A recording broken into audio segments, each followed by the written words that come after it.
We're going to take a look at the Community Trends report that's put out by CMX every year.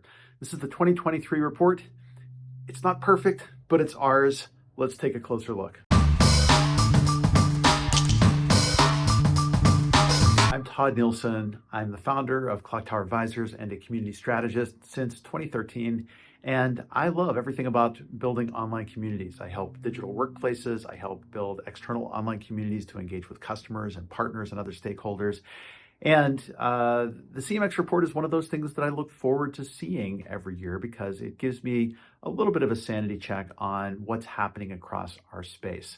So this is going to be the first part of maybe a multi-part series that I do, looking at the various elements of the report, what some of the findings are, what the methodology looks like. It's going to be a real teardown. I'm also going to look at it, comparing it back to the findings from 2022. So stick with me and let's dive right in. Right, so a word about the 2023 CMX Trends Report methodology. The report went out to about 425 respondents from the community industry. I believe it was pretty much through an email campaign, Slack messaging to the CMX group, probably some other places, shared across LinkedIn, Twitter, and so forth. And so one of the problems with any kind of research like this that has that kind of approach where people self-select, that's called a self-selection bias.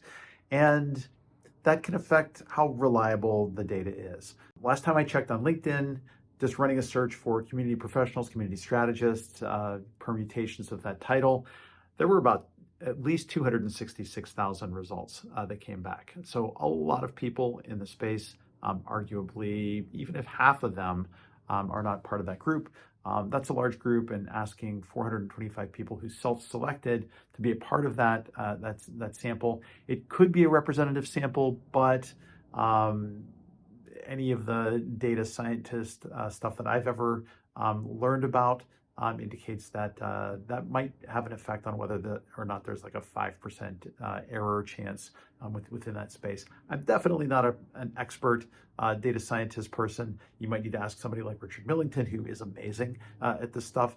But again, it's not perfect. What we have here, though, is some useful data.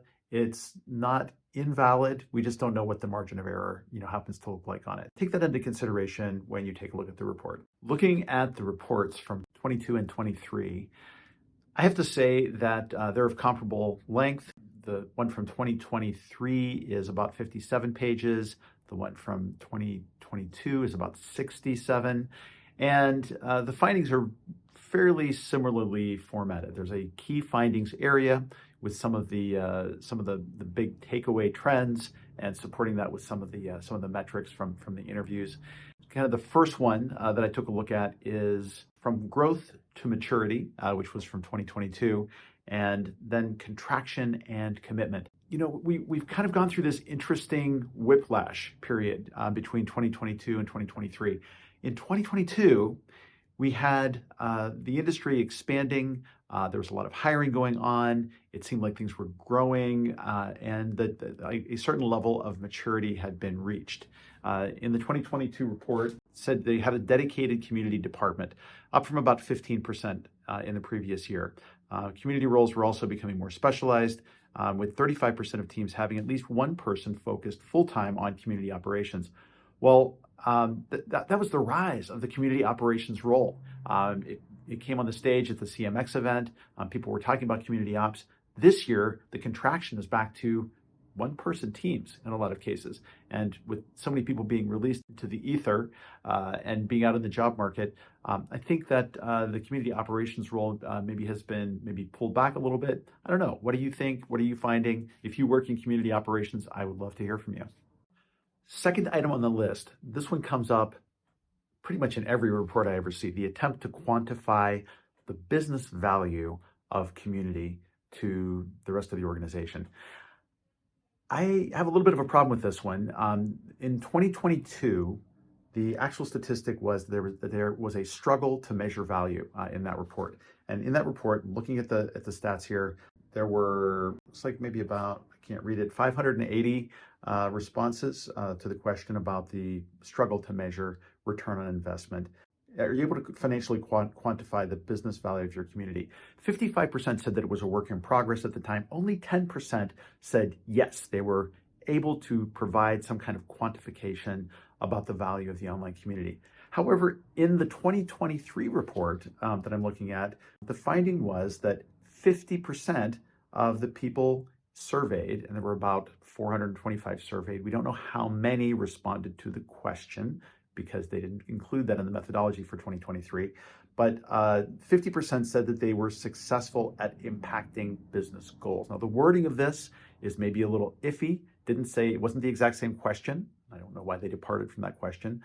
It felt a little squishier to me, but they said it was up from just 43% the year before. I'm not finding the stat. I don't know if it's just sort of a matter of the differences between the reports, but a jump from 10 to 50% seems a little off to me. I feel like maybe it would be great to come back to the original question and update that in next year's report maybe. That being said, I think sort of that question of being able to justify the business to the leadership team, to other departments, is something that every organization goes through. Going around to those different groups, understanding what's important to them, aligning your goals for the community to outcomes rather than just community health itself is something that's key, I think, for every community professional to take a look at. The third key finding in the 2023 report is about technology, and that's the same as it was in 2022. The 2022 report was basically saying that community platforms are a blue ocean at the moment. There's no clear leaders in the space yet. Although there were, definitely some of the usual platforms that you would suspect to see, Khoros, Salesforce, Higher Logic, as well as a host of other kinds of commonly seen ones like Slack or Facebook groups. In the 2023 report, it was really focusing instead on the idea that most communities, that most people that responded to the questions about their community technology said that there were at least 5 or more different kinds of platforms or tools that they worked with to establish community. It's interesting, I've long been a believer that, the community is not the platform. It is not whatever platform you're building your community software on. It is all the places where people are interacting with your brand or your organization. And the community is really just kind of a commons area where you've got a lot more strength and connection and intimacy with those individuals. It's the place where you want to draw them to, but it's by all means not the only place where people are interacting with each other. I think that the 2023 report is also referring to other kinds of tools and platforms for analytics and operations, and that doesn't surprise me at all. I think that the tool sets at the disposal of community professionals has certainly expanded over the past year, and it's matured a little bit as a marketplace. Key finding number 4 is around events. In the 2023 report, the big takeaway is that both in-person and virtual events are staples for community. Not exactly a huge headline, but I think when you dig down into the numbers, what they're talking about is that the number of in-person events has doubled since last year, and that while the percentage of communities who host virtual events remains steady. So what we're seeing is, instead of virtual events going down, which I think maybe some people thought might be happening when people get a chance to come back and do in-person things, that isn't actually what's happened. The number of virtual events and activities has remained constant while we've doubled the number of in-person events that are out there. And then they make an observation that respondents believed that in-person events are better for one-to-one connections, not a big surprise there, and business impact.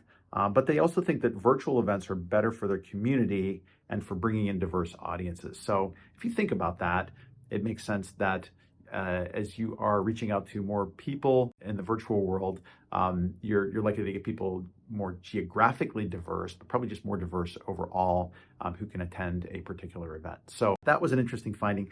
The 2022 report is actually very much focused on community-led events, talking about 44% of those who were interviewed as a result of the report here said that some or all of their events are community-led. In other words, led by members of the community, not necessarily run by the community staff or team. And it's 25% of those who had community-led events started them in the past year. Of those who are not yet running community-led events, 49% plan to do so in the coming year. I would have liked to have seen a follow-up for this in the 2023 report. I don't think I saw anything about that. If you spotted it, let me know. Again, I do think that community events and community-led events are still a thing, and that I'm glad to see that actually the virtual hasn't faded away. I know because of my own situation, I'm not really traveling to any place very far from home here for the next year or so. But as far as the live in-person events, I'm glad people are getting back together face to face. I think everybody has breathed a little bit of a sigh of relief that some of the strictures that have been upon us around COVID and the spread of the pandemic have relaxed a little bit in more recent times. Key finding number 5 is about technology. In the 2022 report, there was interest in the whole idea of Web3. Remember Web3? It's still there. It's just been very quiet since a lot of the scandals happened as people just reacted really negatively about NFTs, just sort of kind of the general skeeviness or the feel, of that space. But blockchain technologies have not gone away. NFTs are still there. I think that it's still a space. It's just kind of gotten pushed to the back burner again, technologically speaking. At the time when the report came out for CMX, they asked community professionals who's doing anything in the Web3 space. And about 15% of those who responded, of the 778 in the report who were interviewed, said that they were working on Web3 initiatives. Now, I know those initiatives are still out there. I know there's things still happening. I haven't seen a report. There wasn't a follow-up in the 2023 report about sort of where we are with Web3 technologies. And really glaringly missing in this report was no mention at all of the AI revolution, which is taking place right now. Maybe they'll publish an addendum to it. But I mean, ChatGPT came out in November of last year. The survey to community professionals went out, I think, in the February timeframe this year. And now we're looking at the results of this, and there's nothing in there about artificial intelligence tools. And I don't think there's anybody in the community space who hasn't heard of ChatGPT at this point. If you haven't, go check it out now. But there are a lot of things that are happening in this new technology space that I was surprised wasn't reflected in the new report. Key finding number 6 in 2022 was a little bit confusing because if you look at the key finding, it says that it's all about growth and acquisition for the community. When they talk about the 19% of the key use cases were about acquisition. But if you look at the actual numbers in the report, acquisition really comes in as spot number 3 for the top use cases. And the ones that come in before that are success and support, tied at 24% each. This year in 2023, the use cases are equally schizophrenic. Acquisition and success were tied for the number 1 spot at 22%. Support and retention were tied for the number 2 spot at 21%. And then for spot number 3, there was none because the top 4 use cases were all representative, number 1 and number 2. They were tied. It was dead heat. I'm starting to wonder about just sort of the overall usefulness of identifying these key use cases. I see a lot of switch. They go back to about 2017 with a nice table, at least on this particular question item. And I don't know that it's necessarily useful to identify like which ones are ahead of the other ones. It seems like such a minuscule flex in the numbers that I wouldn't pay a lot of attention to it. But I do think that it's useful and interesting to know what are the key use cases, generally speaking, that were mentioned in the report. So take it with a grain of salt what the emphasis is, unless things like really jumped out ahead. Like if acquisition suddenly jumped out ahead at like 30 or 35%, I might say, wow. But in this case, not so much. So those were the key findings from the report. In the next video, what I'm going to do is to dive into the first of the sections under the report, the community professional. We are going to look at the community professional, how the role has changed between 22 and 23, and make some observations about maybe where things are going for the industry. So I hope you will like, subscribe, and follow. We'd love to hear from you in the comments. I'll try to respond to everybody that has something to say. And in the meantime, be well and build communities.